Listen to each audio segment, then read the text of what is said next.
तो guys my name is Jatin Gurjar. आज की इस वीडियो में हम बात करेंगे बेकेसी ऑडियोमेट्री से हम किस प्रकार से कोक्लियर पैथोलॉजी और रेट्रोकोक्लियर पैथोलॉजी को डिस्क्रिमिनेट कर सकते हैं या फिर उसको अलग अलग कर सकते हैं।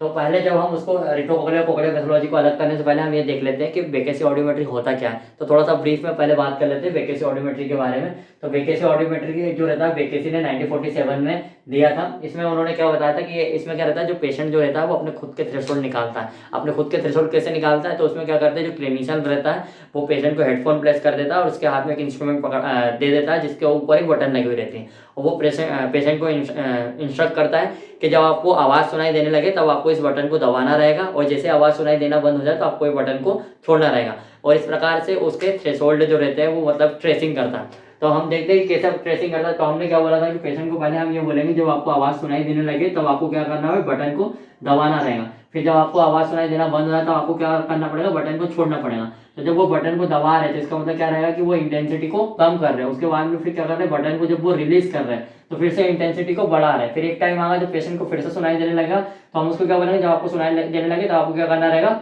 बटन को दबाना रहेगा। तो फिर वो क्या करेंगे, इंटेंसिटी को कम करेंगे। फिर हम क्या बोलेंगे, जब आपको सुनाई देना बंद हो जाए तो आपको क्या करना है, बटन पे से हाथ हटाना रहेगा। तो जब हाथ हटाएंगे तो क्या रहेगा, इंटेंसिटी बढ़ने लगेगी। इस प्रकार से हमको एक जिगजैग टाइप का पैटर्न मिलेगा। जब ये जिगजैग टाइप का पैटर्न मिलता है, ये कैसे मिल रहा है कि हम उस बटन को प्रेस कर रहे हैं, उस बटन को रिलीज कर रहे हैं। जब बटन को प्रेस करें इसका मतलब क्या रहेगा कि हम इंटेंसिटी को कम कर रहे हैं और जब बटन को रिलीज कर रहे हैं तो इसका मतलब क्या रहेगा कि हम इंटेंसिटी को बढ़ा रहे हैं। तो ये जो इंटेंसिटी कम करने और बढ़ाने की जो रेट होती है वो 2.5 dB पर सेकेंड होती है अकॉर्डिंग टू बेकेसी।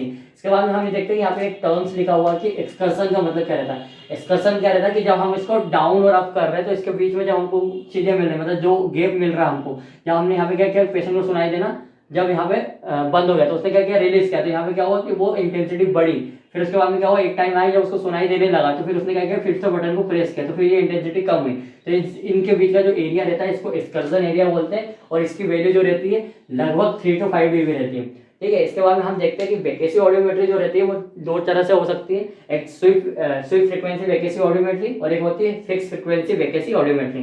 जैसे कि इसके नाम में ही है स्वीप फ्रीक्वेंसी बेकेसी ऑडियोमेट्री, मतलब कि स्वीप करना रहेगा। स्वीप कैसे करना रहेगा, इसमें बेकेसी ने ये बोला था कि इसमें क्या रहेगा कि जो पेशेंट जो रहेगा उसके थ्रेशोल्ड हम 10 मतलब 100 हर्ट्ज से लेके उसके जो 10 किलो हर्ट्ज तक के रहते हैं उसमें तो उसके तरह हम उसको थ्रेशोल्ड निकालते हैं। तो कैसे निकालते हैं, उसमें क्या करते हैं कि फ्रीक्वेंसी जो रहती है वो धीरे धीरे धीरे बढ़ती जाती है और जब हम पेशेंट के जो पेशेंट के जो थ्रेशोल्ड डिटेक्ट कर रहे हैं, ट्रेसिंग कर रहे हैं, तो धीरे धीरे धीरे धीरे इसमें क्या रहेगा, फ्रीक्वेंसी ऑटोमेटिक बढ़ती जाएगी। कैसे बढ़ेगी, उन्होंने बोला था 1 ऑक्टेव पर सेकंड। इसका मतलब क्या रहेगा, उन्होंने ये बोला था कि 1 सेकंड के लिए एक फ्रीक्वेंसी पे रहेगा। मतलब कि मान लो हम 100 हर्ट्ज पे उसका थ्रेशोल्ड निकाले तो 1 सेकंड में वो 100 हर्ट्ज पे रहेगा, अगले सेकंड में फिर वो 200 हर्ट्ज पे रहेगा, अगले सेकंड में वो 300 हर्ट्ज पे रहेगा। ऐसे करते करते धीरे धीरे धीरे धीरे उसकी फ्रीक्वेंसी बढ़ती जाएगी और उसके थ्रेशोल्ड हम थ्रेशिंग करते जाएंगे। फिर इसके बाद में बात करते हैं फिक्स फ्रीक्वेंसी बेकेसी ऑडियोमेट्री। जैसे कि उसके नाम में ये फिक्स का मतलब क्या रहेगा कि एक पर्टिकुलर फ्रीक्वेंसी पे हमको निकालना रहेगा। तो जो पर्टिकुलर फ्रीक्वेंसी हम सेलेक्ट करें, मान लो हम 10 मतलब 100 कर रहे हैं या 1000 कर रहे हैं या 200 कर रहे हैं, कोई सी फ्रीक्वेंसी जिस पे हमको थ्रेशोल्ड निकालना रहेगा उसको हम 3 मिनट के लिए उस फ्रीक्वेंसी को सेलेक्ट करेंगे। उस फ्रीक्वेंसी को सेलेक्ट होने के बाद में ये अप डाउन मेथड, जैसे बटन को प्रेस करना और रिलीज करने वाला जो है ना अप डाउन, इस मेथड के द्वारा हम उसका थ्रेशोल्ड को ट्रेसिंग करते हैं। बेकेसी ने ये बताया कि जो हम थ्रेशोल्ड को जो ट्रेसिंग कर रहे हैं वो ट्रेसिंग दो तरह से हो सकती है, दो तरह से करते हैं। एक कंटिन्यूअस टोन यूज करते हैं, कंटिन्यूअस, और एक जो रहता है वो पल्स टोन यूज करते हैं या फिर इंटरप्टेड।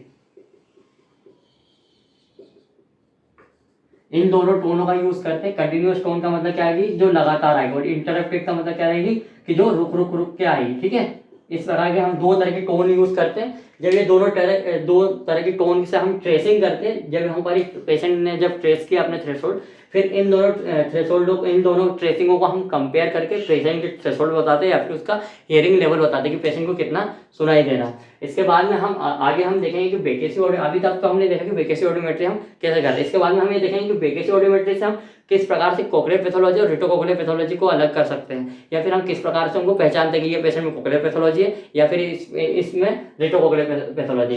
तो इसके लिए जो अलग अलग साइंटिस्ट आए थे, जर्गर आए थे, ओन्स आए थे, इन्होंने डिफरेंट टाइप के उसके पैटर्न दिए। उन पैटर्न को देख के हम उनके टाइप के बारे में पता करते हैं, मतलब कि उसका कोक्लियर पैथोलॉजी है या फिर रेट्रोकोक्लियर पैथोलॉजी है या फिर वो पेशेंट नॉर्मल है। इनके बारे में हम आगे देखते हैं। हम देखेंगे कि किस प्रकार बेकेसी ऑडियोमेट्री से हम कोक्लियर पैथोलॉजी और रेट्रोकोक्लियर पैथोलॉजी को डिफरेंशिएट कर सकते हैं, या फिर उन दोनों को हम अलग अलग पहचान सकते हैं उनके पैटर्न देख देख के कि हाँ ये पेशेंट जो रहेगा इसमें कोक्लियर पैथोलॉजी है, या पेशेंट ये नॉर्मल है, या इसमें रेट्रोकोक्लियर पैथोलॉजी। इसके बारे में हम बेकेसी ऑडियोमेट्री के थ्रू कैसे पता करेंगे, इसके बारे में सबसे पहले जर्गर जो था उसने 4 बेसिक टाइप के क्लासिफिकेशन दिए थे 1916 में या 1962 में।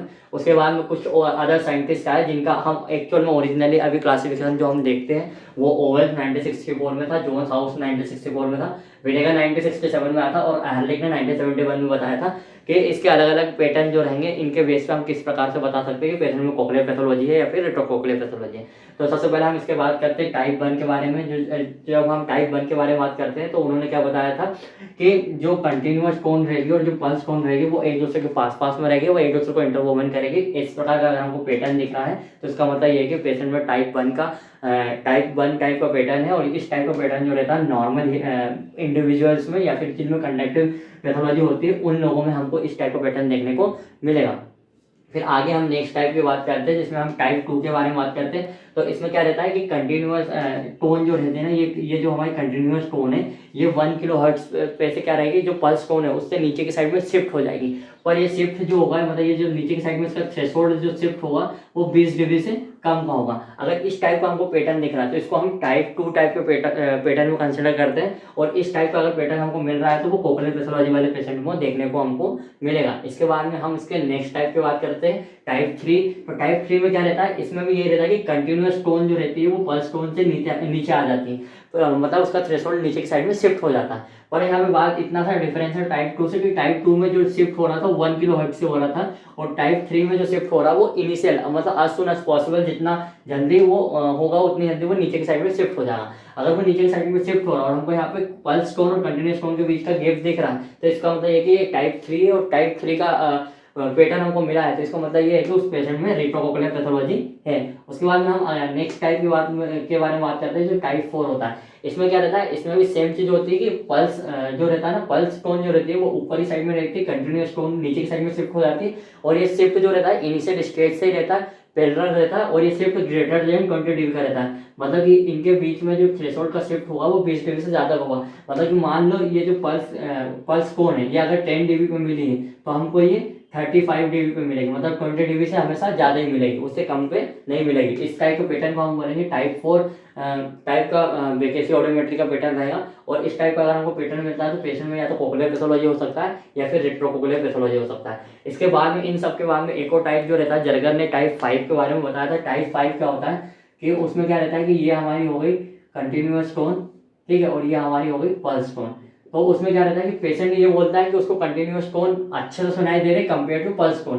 पल्स टोन नीचे की साइड में आ जाती है और कंटिन्यूअस टोन ऊपर की साइड में चला जाती है। इस प्रकार के पैटर्न को हम टाइप 5 बोलते हैं, जबकि ऐसा एक्चुअल में होता नहीं है। अगर इस टाइप का हमको पैटर्न मिल रहा है कि जिसमें पल्स टोन नीचे की साइड में शिफ्ट हो रही है और कंटिन्यूअस टोन ऊपर की साइड में जा रही है, अगर इस टाइप का वो पैटर्न मिल रहा है तो इसका मतलब ये है कि वो पेशेंट जो रहता है वो मेलिंगरिंग कर रहा है। मेलिंगरिंग करना मतलब क्या कि वो झूठ बोल रहा है। ऐसा एक्चुअल में कभी होता नहीं है, क्योंकि पल्स टोन को पेशेंट जो रहता है मतलब नॉर्मल इंडिविजुअल या पेशेंट कोई हो उसको पल्स टोन को परसीव करना है, पहचान पाना आसान होता है कंपेयर टू कंटिन्यूअस टोन। इसलिए हमने सारे टाइप के पैटर्न देखे तो उसमें हमने क्या देखा, पल्स टोन हमेशा ऊपर रही है, कंटिन्यूअस टोन हमेशा नीचे रही है। पर अगर इस टाइप का मिल रहा है कि उसमें कंटिन्यूअस टोन ऊपर जा रहे हैं पल्स टोन नीचे आ रहे हैं, तो इसका मतलब क्या है कि पेशेंट जो रहता है वो नॉन ऑर्गेनिक हियरिंग लॉस वाला पेशेंट है या फिर वो फंक्शनल हियरिंग लॉस वाला पेशेंट है।